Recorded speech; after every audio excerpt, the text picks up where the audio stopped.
Professore Pira, prima riunione della Commissione programmatica della Repubblica.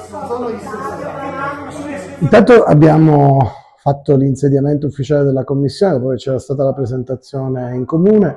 Abbiamo nominato come vicepresidente la professoressa Giuseppina Incorvaia, che mi affiancherà in questo lavoro insieme alla Commissione, ma poi abbiamo subito cercato di rendere il nostro lavoro operativo.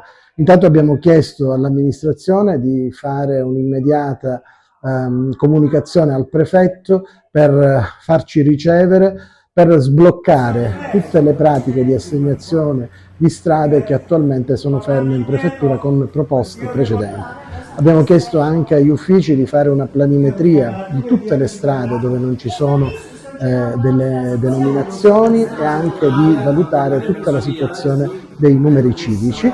Abbiamo recepito anche una proposta fatta dalla professoressa Incorvaia relativa a una richiesta di parità di genere rispetto alla situazione attuale. Ci sono dei numeri che sicuramente ci fanno riflettere. Il dato è questo: 555 strade intitolate agli uomini e soltanto 23 alle donne. Questa è una situazione che è simile a quella nazionale, perché nella situazione nazionale soltanto il 5% delle strade è intitolata alle donne. Naturalmente cercheremo di accelerare al più possibile le pratiche e cercheremo anche di procedere con le proposte per l'intitolazione, soprattutto nelle zone delle contrade che sono sprovviste, dove i cittadini ci chiedono di intervenire in maniera veloce per cercare di non avere disguidi come quelli che hanno avuto fino ad oggi.